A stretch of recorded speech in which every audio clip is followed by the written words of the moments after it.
Hi guys, it's Carissa. It's Sunday night. I figured I would update you on my appointment yesterday. For some reason when I got home I was so stressed out that I just didn't want to talk about it. And everything's okay. I if you understand what it's like to have anxiety, if you know anybody who has anxiety, you know that it can be triggered by very little and very unexpectedly. And I think that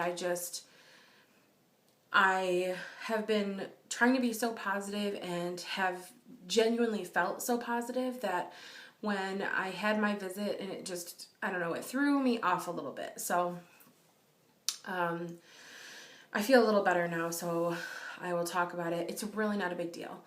But again, I can't stress enough, if you have any kind of anxiety at all, you'll probably understand. So I went in kind of expecting to see substantial growth, considering I'm at a 300 unit dose of Gonal and that I had been feeling a lot of activity in my ovaries and that it had been a few days. I guess I was expecting a significant jump.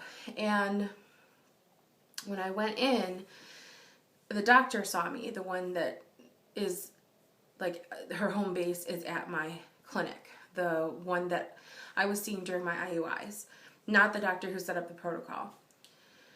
And she was really excited to see that I had moved on to IVF, and she was like, that'll get you your baby, that's so much more likely to work. I'm really glad you've moved on to this. And she knew that I had some concerns about doing IVF again without having my protocol change. So I think now that she was caught up, she was really glad to hear it.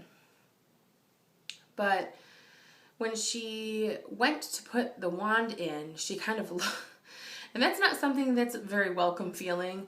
I don't think you ever really get used to having your vagina looked at over and over and over again, regardless of if you groom it for these appointments or whatever. It's just kind of, I don't know. And I had just been thinking about it that morning. Like, it's kind of funny how it doesn't bother me. I don't get worried about it or nervous about it, but it's just one of those things. It's like, that's the worst part of the appointment sometimes than the actual news you get from the ultrasound, is that moment where they like take a peek before they stick the wand in. Well, she kind of looked and she said, "You have a mole." And I was like, "Yeah." And she almost seemed like she was surprised that I knew about it. I don't know, maybe because I'm a bigger girl and she assumes I don't look down there, but this is a mole that I've had since I was a child. Possibly since, I was an infant, I don't know, but it's always been there as long as I can remember. My sister actually has one. She had one in the same spot. It's an external mole and it just looks like a big beauty mark. It's like a big old Marilyn Monroe mark right down there. And she was like, "Have you had this looked at?" And she was really concerned about it. And I said, one of my first gynecologists used to take pictures of it during my annual to make sure that it wasn't really changing. But since then, the gynecologists that I have seen have not said anything about it. She was like, "Okay." She's like, "I've never noticed it before." She said, "I don't know that I've ever really looked." But she said, "You have to have that looked at before your retrieval.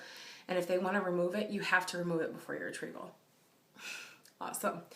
Because my dermatologist is so hard to get into. It takes like a month, and I know if I were to go somewhere new, it would probably take just as long, if not longer, because I'm a new patient. So she said, "You can tell me to call them. If they give you a hard time, I will call and say you have to be seen sooner, and I'll nudge them on." So I was like, okay.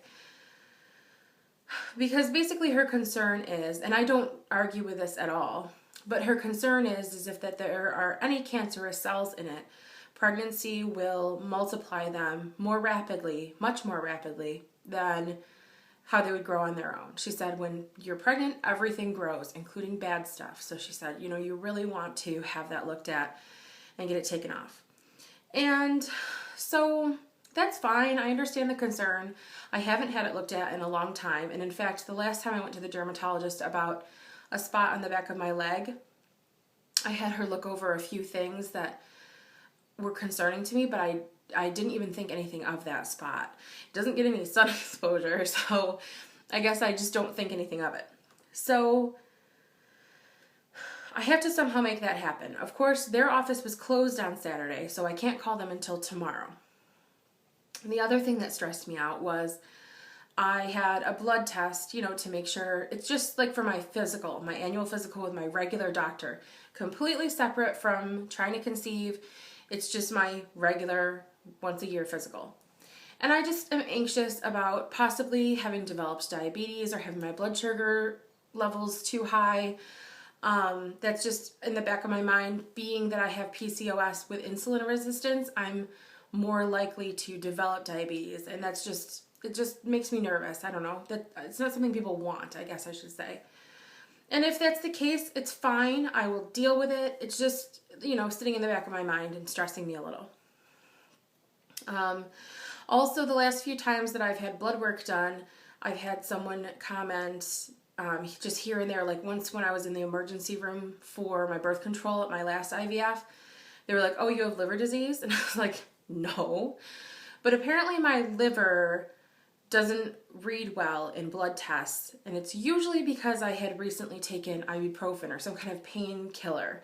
And I generally don't take them for that reason, because I've noticed that happened in the past. So this time I haven't had any kind of painkillers whatsoever. It's even been a while, several weeks since I was on the baby aspirin for my IUI. So it's probably fine, but again, it's just something that's in the back of my mind. It's just unsettling. And this physical I had set up months ago. And when they called me the other day to confirm, all they got to was the date. They said, "You're going to have a physical on Monday. We're just calling to confirm." And I said, "I'm going to probably need to change that appointment," because I knew that the way that my appointments were lining up, I was going to have to get a follicle scan that day. And she was like, "You really probably don't want to do that because we're not booking physicals out until November now. So you'll have to wait all that time to have one." Well, stupid me, I didn't confirm the time for some reason, and I had an appointment card on my desk, and it was there for all 5 months or something that I've had this physical scheduled for. And I specifically remember, like 3 or 4 weeks ago, moving it and being like, I should put that somewhere where I won't lose it. It was fine where it was. I do that all the time with things.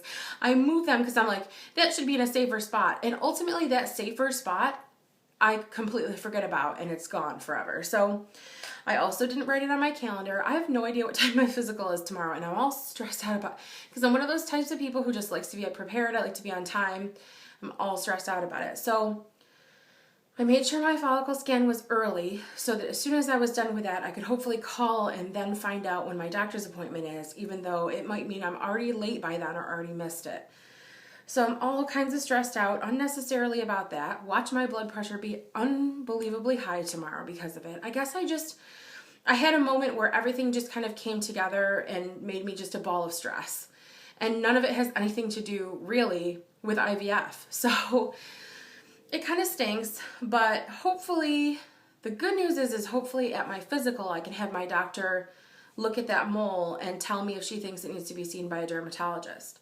Knowing my doctor and knowing that she always likes to play it safe, she will tell me I'm not the best authority to look at this, so I recommend you see a dermatologist. And that's fine, but it's just, then if I can't get in, I have to try and get them to persuade them and everything, and then if I have to have it removed, I don't know, it's just, it's a lot of extra stuff I didn't want to have to think about, but ultimately my health is important, and these are things that just come along with this, and what if that saves my life? What if I had cancer cells and have to remove it?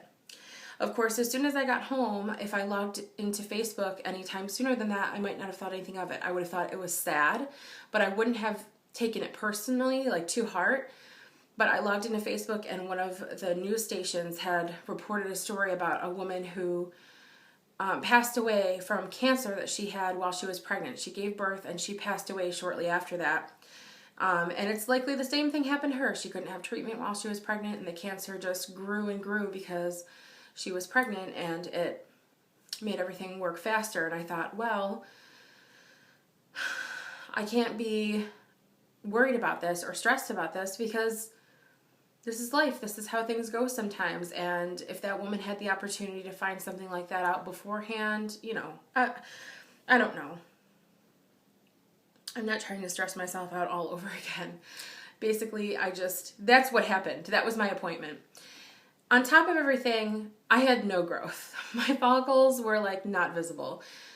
She didn't even measure them. That's how small they were. She said they looked like they were 6s the other day. She pulled up my chart and she said, they looked like they were 6s the other day. Today they look like 7s. That scares me. If they only grow about 1 point every single visit, then it means this protocol isn't working for me.